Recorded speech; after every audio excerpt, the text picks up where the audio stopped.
critically examine the various facets of economic policy of British in India from mid 18th century till independence. So ரொம்ப simple. 18th சென்ச்சுரியிலேருந்து independence வரையும் Britain வந்து பார்த்திங்க அப்படின்னா என்ன மாதிரி economic policy follow பண்ணாங்க இந்தியாவில் அப்படிங்கிறது தான் கேட்டிருக்காங்க. ஸோ ஃபர்ஸ்ட் இன்ட்ரொடக்ஷன் வந்து பார்த்திங்க அப்படின்னா ரொம்ப ஒரு நார்மலான இன்ட்ரொடக்ஷன், ரொம்ப ஈஸியான இன்ட்ரொடக்ஷன். அவங்களே கொஷினில் சொல்லிட்டாங்க என்னதுன்னா 18th சென்ச்சுரியிலேருந்து இப்போ வரையும் என்னெல்லாம் எக்கனாமிக் பாலிசி ஃபாலோ பண்ணாங்கன்ட்டு. ஃபஸ்ட்டு வந்து பார்த்திங்கன்னா பிரிட்டன் எப்படி வந்தாங்க? The Britain east Indian company came in to India as a trading company. Gradually they conquered India and implemented various economic policy that were colonial in nature, were used to favor British industries and economy while draining the Indian resource. ஓகேங்களா? So first வந்து பார்த்திங்கன்னா British east Indian company வந்து பார்த்திங்க அப்படின்னா இந்தியாவுக்குள்ளே first ஒரு trading கம்பெனியாக தான் வராங்க. நமக்கு நல்லா தெரியும், ஃபஸ்ட்டு ஒரு ட்ரேடிங் கம்பெனியாக தான் வராங்க. அப்புறம் அவங்களோட எக்கனாமிக் பாலிசி கொஞ்சம் கொஞ்சமாக இம்ப்ளிமெண்ட் பண்ணி கடைசியாக வந்து பார்த்திங்க அப்படின்னா எல்லாமே ஆக்சுவலாக இந்தியன் ரிசோர்ஸ் எல்லாமே வந்து பார்த்தோம் அப்படின்னா ட்ரெயின் ஆகிற மாதிரி, எங்கே போகிற மாதிரி, யாருக்கு ஃபேவராக, பிரிட்டனுக்கு ஃபேவராக ட்ரெயின் ஆகிற மாதிரி வந்து பார்த்திங்கன்னா நமக்கு மாறிடுச்சு அப்படிங்கிறத சொல்கிறோம். ஜஸ்ட் வந்து தேர் எக்ஸ்ப்ளாய்டேட்டிவ் நேச்சர். பிரிட்டன் என்ன மாதிரி எக்கனாமிக் பாலிசி ஃபாலோ பண்ணாங்க? ஒரு ட்ரேடிங் கம்பெனியாக வந்தாங்க. அப்புறம் கிராஜுவலாக எக்ஸ்ப்ளாய்ட் தான் பண்ணாங்க நம்மளோட ரிசோர்ஸை அப்படிங்கிறத நம்ம இங்கே சொல்ல போகிறோம். ஓகேங்களா? சரி, ஓகே. வேரியஸ் ஃபெசட்ஸ் கொஷின்லேருந்தே சப்மிட்டிங் எடுத்துடலாம். Various facets of economic policy of British. ஓகேங்களா? First, economic policy favour the British industrial class who has dominance in British Parliament. By this, the British exercised political control over India, which allowed Britain to shape economic policy in their own interest. So first point வந்து என்ன சொல்ல வராங்க அப்படின்னா political. So பொலிட்டிக்கலாக அவங்க வந்து பார்த்தோன்னா Britain industrialist எல்லாமே வந்து பார்த்தோன்னா பிரிட்டனோட பார்லிமெண்ட்டில் ஒரு நல்ல பவர்ஃபுல்லான பொசிஷனில் இருந்தாங்க, டாமினன்ட் பொசிஷனில் இருந்தாங்க. ஸோ அவங்க வந்து பார்த்தோன்னா அது மூலயமா அங்கேருந்து வந்து இந்தியாவில் வந்து பார்த்திங்க அப்படின்னா பொலிட்டிக்கல் கண்ட்ரோல் எடுத்துக்கிட்டாங்க. ஸோ பொலிட்டிக்கல் கண்ட்ரோல் எடுத்துக்கிட்டது மூலயமா அவங்க வந்து எக்கனாமிக் பாலிசிஸை அவங்களுக்கு ஏற்ற மாதிரி வந்து பார்த்திங்கன்னா ஃப்ரேம் பண்ணிக்கிட்டாங்க. ஸோ இந்தியாவுக்கு ஏற்ற மாதிரி எக்கனாமிக் பாலிசிஸை பிரிட்டன் ஃப்ரேம் பண்ணிக்கிட்டாங்க அப்படிங்கிறது first point. So next, before industrial revolution Indian goods comprises of on quarter of all manufacturing goods produced in the world. After 1757, the policy of mercantilism, which significantly drained the wealth of India to Britain by the policies like heavy taxation, tariff and monopolies on trade. So industrial ரெவல்யூஷனுக்கு முன்னாடி இந்தியாவுக்கு வந்து ஒரு favourable பொசிஷனில் தான் இருந்தாங்க. So ஆக்சுவலாக கன்சிடரபுளாக வந்து பார்த்திங்கன்னா நம்ம மேனுஃபேக்சரிங் செக்டார் வந்து கான்ட்ரிபியூட் பண்ணிட்டு தான் இருந்துச்சு. பட் 1757க்கு அப்புறம், அதாவது இண்டஸ்ட்ரியல் ரெவல்யூஷனுக்கு அப்புறம் வந்து பார்த்தோம் அப்படின்னா இந்தியா வந்து ஒரு ரா மெட்டீரியல் ப்ரொவைடராக மாறிடுச்சு. ஸோ இந்தியா வந்து பார்த்திங்கன்னா ரா மெட்டீரியல் ப்ரொவைடராக மாறினது மட்டும் இல்லாமல் பிரிட்டன் வந்து பார்த்தோம் அப்படின்னா டாக்ஸேஷன், ரொம்ப ஹெவி டாக்ஸேஷன், டேரிஃப், ரொம்ப அதிகமான டேரிஃப், மோனோபோலி, பிரிட்டனை தவிர வேறு யாரு கூடயும் நம்ம வந்து பிஸ்னஸ் பண்ண முடியாதுங்கிற மாதிரி அவங்க கொண்டு வந்து நிறுத்திட்டாங்க. ஸோ இதனால் வந்து பார்த்தோம்னா நமக்கு லாஸ் ஆச்சு. ஸோ அது மட்டும் இல்லாமல் by introducing the cash crops in India, British displaced traditional agriculture practices and made in India as a raw material exporter, which hampered Indian industrial development. So ஆக்சுவலாக இந்தியா வந்து பார்த்திங்கன்னா ஃபர்ஸ்ட் வந்து நார்மலாக ஒரு சில இடத்துல ஃபுட் கிராப்ஸ் இருக்கும், ஒரு சில இடத்துல கேஷ் கிராப்ஸ் வந்து கல்டிவேட் பண்ணுவாங்க. பட் பிரிட்டன் வந்த உடனே அவங்களோட பர்சனல் இன்ட்ரெஸ்ட்டுக்காக கேஷ் கிராப்ஸை வந்து பார்த்திங்கன்னா ஓவராக எம்ஃபசைஸ் பண்ணாங்க. காட்டன், ஜூட்டு, இது மாதிரி வந்து பார்த்திங்கன்னா கேஷ் கிராப்ஸை தான் அதிகமாக வந்து பார்த்திங்கன்னா இங்கே இருக்கிற ஃபார்மர்ஸ் வந்து கல்டிவேட் பண்ண சொன்னாங்க. ஸோ அதனால் என்ன ஆகுதுன்னா இந்தியா வந்து ஒரு ரா மெட்டீரியல் எக்ஸ்போர்ட்டராக மாறிடுச்சு. ஸோ அதே மாதிரி இந்தியன் இண்டஸ்ட்ரீஸ்க்கு வந்து பார்த்திங்கன்னா எந்த விதமான டெவலப்மெண்ட்டும் இல்லாமல் அப்படியே இந்தியன் இண்டஸ்ட்ரீஸ் வந்து பார்த்தோன்னா டெவலப்மெண்ட்டே இல்லாமல் தேங்கிருச்சு. ஓகேங்களா? So Britain policies perpetuated the socio economic inequality with majority of Indians facing poverty, landless and exploitation, which while small elite class benefits from British rule. ஆக்சுவலாக பிரிட்டிஷ் ரூல் வந்து பார்த்திங்கன்னா சோஷியல் எக்கனாமிக் கண்டிஷனை இன்னும் வேர்சன் பண்ணி தான் விட்டுச்சு. Inequalities வந்து அதிகமாச்சு. ஸோ அவங்க வந்து பார்த்தோம் அப்படின்னா நிறைய ஃபார்மர்ஸ் வந்து சூசைட் பண்ணிக்கிட்டாங்க. ஸோ நிறைய ஃபார்மர்ஸ் வந்து பார்த்திங்க அப்படின்னா ஆக்சுவலாக வந்து இன்றைக்கி வரையுமே மகாராஷ்டிராவில் நடக்கிற ஃபெமைனுக்கு ரீசன் வந்து பார்த்திங்க அப்படின்னா பிரிட்டனோட இந்த எக்கனாமிக் பாலிசி தான். ஓகேங்களா? ஸோ அவங்க ஸ்டார்டிங்கில் ஃப்ரேம் பண்ண எக்கனாமிக் பாலிசி தான் ரீசெண்டாக இப்போ வரையுமே மகாராஷ்டிராவில் நடக்கிற ஃபார்மர் கிரைசிஸ்க்கு வந்து பார்த்திங்கன்னா மேஜர் ரீசனாக இருக்குது. ஸோ அது மட்டும் இல்லாமல் நிறைய ஃபார்மர்ஸ் வந்து பாவர்ட்டியை வந்து ஃபேஸ் பண்ண ஆரம்பித்தாங்க. நிறைய பேருக்கு லேண்ட் போயிடுச்சு. ஓகேங்களா? ஸோ ஏன்னா அவங்க கடன் வாங்கி வந்து பார்த்திங்கன்னா லேண்ட் போயிடுச்சு. எக்ஸ்ப்ளாய்டேட்டிவ் நேச்சராக இருந்ததுனால ஸோ அந்த பிரிட்டன் பீரியடில் யார் எல்லாம் பெனிஃபிட் ஆனாங்க அப்படின்னா ஒரு குறிப்பிட்ட லெவல் ஆஃப் எலைட் பீப்புள் மட்டும் தான் பெனிஃபிட் ஆனாங்க. The introduction of Britain manufactured goods led to decline in indigenous industries causing unemployment and disruption in local economies. So ஆக்சுவலாக நம்ம ரா மெட்டீரியல் எக்ஸ்போர்ட் பண்ணி அவங்க வந்து என்ன பண்ணாங்க இந்தியாவில் வந்து ஃபினிஷ்டு குட்ஸ் வந்து இம்போர்ட் பண்ணாங்க. ஸோ அதனால் இங்கே இருக்கிற ஃபினிஷ்டு குட்ஸ் வந்து பார்த்திங்க அப்படின்னா அவங்க வந்து மெக்கனைஸ்டு ஃபினிஷ்டு குட்ஸ் பண்ணதுனால அதை விட வந்து இங்கே ரேட் கம்மியாக தான் இருக்கும். ஓகேங்களா? ஸோ அதாவது ஹேண்ட்மேட் குட்ஸை விட மெக்கனைஸ்டு குட்ஸ் வந்து ரேட் கம்மியாக தான் இருக்கும். ஸோ அதனால் இண்டிஜினியஸ் இண்டஸ்ட்ரீஸ் எல்லாமே அடி விட ஆரம்பிச்சிருச்சு. அவங்களுக்கெல்லாம் லாஸ் ஆக ஆரம்பிச்சது. ஸோ லாஸ் ஆச்சு அப்படின்னா அன்எம்ப்ளாய்மெண்ட் காசு ஆகுமா? ஸோ அதனால் எக்கனாமி வந்து டிஸ்டர்ப்ட் ஆகுமா? ஸோ இதனால் அவங்களோட ப்ராடக்ட் இன்ட்ரடியூஸ் ஆனதுனால இண்டிஜினியஸ் இண்டஸ்ட்ரீஸ் எல்லாமே வந்து லாஸ் ஃபேஸ் பண்ணாங்க, அன்எம்ப்ளாய்மெண்ட் ஃபேஸ் பண்ணாங்க, லோக்கல் எக்கனாமிஸ் வந்து பார்த்தீங்கன்னா டிஸ்டர்ப்ட் ஆச்சு. So, by discouraging the development of industries in India, limited technology advancement which hindered economical diversification. So இவங்க என்ன ஆக்சுவலாக இண்டஸ்ட்ரீஸ் வந்து பார்த்தீங்க அப்படின்னா இண்டஸ்ட்ரீஸ் டெவலப் மீன்ஸ் இண்டஸ்ட்ரீஸே ஆக்சுவலாக இங்கே இருக்கிற ரா மெட்டீரியல் பூராமே எங்கே போகுது? பிரிட்டனுக்கு போகுது. அப்போ இங்கே இருக்கிற இண்டஸ்ட்ரீஸ்க்கு யார் ரா மெட்டீரியல் கொடுப்பா? யாருமே கொடுக்க மாட்டாங்க. அப்போது இண்டஸ்ட்ரீஸ் எல்லாமே வந்து பார்த்தீங்க அப்படின்னா மூட ஆரம்பிச்சிட்டாங்க, க்ளோஷர்.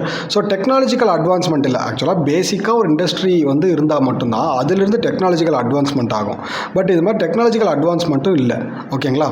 ஸோ அதனால் வந்து பார்த்தோம் அப்படின்னா அதாவது எக்கனாமி டைவர்சிஃபைடாகவே போக முடியல. கடைசி வரையும் ஃபார்மிங் செக்டார்லேயே maximum most number of peoples வந்து ஃபார்மிங் செக்டாரில் இருக்கிறதுக்கு ஒன் ஆஃப் தி முக்கியமான இம்பார்ட்டன்ட் ரீசன் வந்து பார்த்தீங்க அப்படின்னா பிரிட்டனோட எக்கனாமிக் பாலிசி தான். ஸோ இப்போ வரையுமே இந்தியாவில் வந்து பார்த்திங்கன்னா அக்ரி பீப்புள் தான் வந்து பார்த்திங்கன்னா அதிகமான means most of the people depend on agriculture. அதுக்கு ஒன் ஆஃப் தி ரீசன் வந்து பார்த்தோம் அப்படின்னா பிரிட்டனோட எக்கனாமிக் பாலிசி ஃப்ரேம்டு அவ்வளோ இருந்துச்சு. 200 இயர்ஸாக வந்து பார்த்தீங்க அப்படின்னா வி ஆர் ரா மெட்டீரியல் ப்ரொவைடராக தான் இருந்தோம். ஸோ ரா மெட்டீரியல் மட்டுமே ப்ரொவைட் பண்ணிட்டு இருந்ததுனால ஸோ அது வந்து அவங்க வந்து பார்த்தீங்க அப்படின்னா டெக்னாலஜிக்கல் அட்வான்ஸ்மெண்ட்டுக்கு அவங்க வந்து விடலை. ஸோ நம்மளும் வந்து டெக்னாலஜிக்கல் அட்வான்ஸ்மெண்ட் பண்ண முடியலை. ஏன்னா இங்கே இருக்கிற மேனுஃபேக்சர் பண்ணுறது வந்து பார்த்தோன்னா பிரிட்டன் இங்கே இருக்கிற ரா மெட்டீரியல் பூரா பிரிட்டனுக்கு போயிட்டா இங்கே யார் ரா மெட்டீரியல் கொடுப்பா? இங்கே ரா மெட்டீரியல் இல்லை. ஓகேங்களா? So even though Britain constructed railway sports telegraph system and for their own benefit there are facilitated limited in economic growth. So Britain சைட்லேருந்து ஒரே ஒரு ஆர்குமெண்ட் எப்பயுமே வைப்பாங்க, நாங்கள் தான் உங்களுக்கு வந்து ரயில்வேஸு போஸ்ட் ஆஃபீஸு டெலகிராஃபு இது மாதிரி டெக்னாலஜிலாம் இன்ட்ரடியூஸ் பண்ணோம் அப்படின்னு சொல்லிட்டு. பட் அந்த சுச்சுவேஷனில் பார்க்கும்போது அவங்க எதுக்காக வந்து பார்த்திங்கன்னா ரயில்வே லைன் லே பண்ணாங்க? அவங்க வந்து எதுக்காக ரயில்வே லைன் லே பண்ணாங்க? இந்தியா அவங்களுக்கு வந்து பார்த்திங்கன்னா ரா மெட்டீரியலை போர்ட்டுக்கு கொண்டு போய் சேர்த்துறதுக்காக. ஸோ அவங்களுக்கு வந்து பார்த்திங்கன்னா மெசேஜ் இப்போது எங்கேயாவது ரிவோல்ட் நடக்குது அப்படின்னா அவங்களுக்கு மெசேஜ் பாஸ் பண்ணி அவங்க ஆர்மியை கேதர் பண்ணுறதுக்காக அவங்க வந்து டெலகிராஃப் சிஸ்டத்தை பெனிஃபிட் பண்ணாங்க. போர்ட்டல் சிஸ்டமும் அதுக்காக தான். போர்ட்ஸ் எல்லாமே அவங்களோட ப்ராடக்டை எக்ஸ்போர்ட் பண்ணுறதுக்காக அவங்க கண்ட்ரிக்கு எக்ஸ்போர்ட் பண்ணுறதுக்காக அவங்க டெவலப் பண்ணாங்க. ஸோ இது மாதிரி தான் இதனால தான் வந்து பார்த்திங்க அப்படின்னா ஈவன் தோ ரயில்வே ஸ்போர்ட்ஸ் டெலகிராஃப்லாம் இருந்தோம் அதெல்லாம் பிரிட்டன் பெனிஃபிட்டுக்காக தான் இருந்துச்சு அப்படின்னு சொல்கிறாங்க. So next by exploitative by exploiting the natural resource extensively by deforestation, soil erosion, ecological degradation, cash crops cultivation, Britain agriculture practice often resulted in environmental imbalance, reduced crop diversity and ecological vulnerability. So deforestation பண்ணாங்க. ஏன்னா அப்போ தான் நிறைய agriculture லேண்டை வந்து அவங்களோட கண்ட்ரோலில் கொண்டு வர முடியும். அப்போ தான் நிறைய டாக்ஸேஷன் பண்ண முடியும். அதனால் சாயில் எரோஷன் ஆச்சு. ஸோ அதுக்கடுத்து வந்து எக்காலஜிக்கல் டீக்ரடேஷன், ஃபாரஸ்ட் அழிக்கிறது மூலிமா ஃபைனலாக வந்து பார்த்திங்கன்னா நமக்கு என்ன ஆகும்? எக்காலஜி வந்து பார்த்திங்கன்னா பாதிப்படையும். ஸோ என்விரான்மெண்டல் இம்பேலன்ஸ் வந்து நடந்தது. ஸோ இதனால் வந்து பார்த்திங்க அப்படின்னா என்விரான்மெண்ட் வந்து வல்னரபிள் சுச்சுவேஷனில் வந்து இருந்துச்சு. So next British imposed unfair trade agreement and tariffs favoured British goods and hindered Indian industries. So ஆக்சுவலாக வந்து பார்த்திங்கன்னா எக்ஸ்போர்ட்ஸ்க்கும் வந்து பார்த்தோம் அப்படின்னா அவங்க வந்து என்ன பண்ணுவாங்க, டேக்ஸ் போடுவாங்க. இம்போர்ட்க்கும், அதாவது ஒரு இந்தியன் கூட்ஸ் வந்து ஒரு இந்தியன் ட்ரேடர் எக்ஸ்போர்ட் பண்ணுறாரு அப்படின்னா அவர் எக்ஸ்போர்ட் பண்ணுறதுக்கும் அவர் வந்து டேக்ஸ் கட்டணும். அவர் ஏதாவது இம்போர்ட் பண்ணுறாரு அப்படின்னா அந்த இம்போர்ட் பண்ணுறதுக்கும் அவர் வந்து டேக்ஸ் கட்டணும். அப்போது அவர் எக்ஸ்போர்ட் மீன்ஸ் அப்போ வந்து பார்த்தீங்க அப்படின்னா காம்படேட்டிவாக அந்த ப்ரைஸை வந்து அவர் போய் ஃபாரின் மார்க்கெட்டில் வந்து விற்க முடியாது. ஃபார் எக்ஸாம்பிள் யூரோப்பியன் மார்க்கெட் இருக்குது, இங்கே இந்தியன் மார்க்கெட் இருக்குது. இந்தியன் ட்ரேடர் வந்து பார்த்தீங்க அப்படின்னா இப்போ வந்து நார்மலாக வந்து ஏதோ ஒரு கூட்ஸ் எக்ஸ்போர்ட் பண்ணுறாருன்னு வச்சுக்கோங்க. ஸோ நூறுரூவாய்க்கு எக்ஸ்போர்ட் பண்ணுறாரு. இங்கே வந்து டேக்ஸ் என்ன பண்ணுறாங்க அப்படின்னா 20% டேக்ஸ் போடுறாங்க. ஸோ 50% டேக்ஸ் போடுறாங்கன்னு வச்சுக்கலாம். 150 rupees டேக்ஸ் பே பண்ணி அவர் என்ன பண்ணுறாருன்னா யூரோப்பில் கொண்டு போகிறாரு.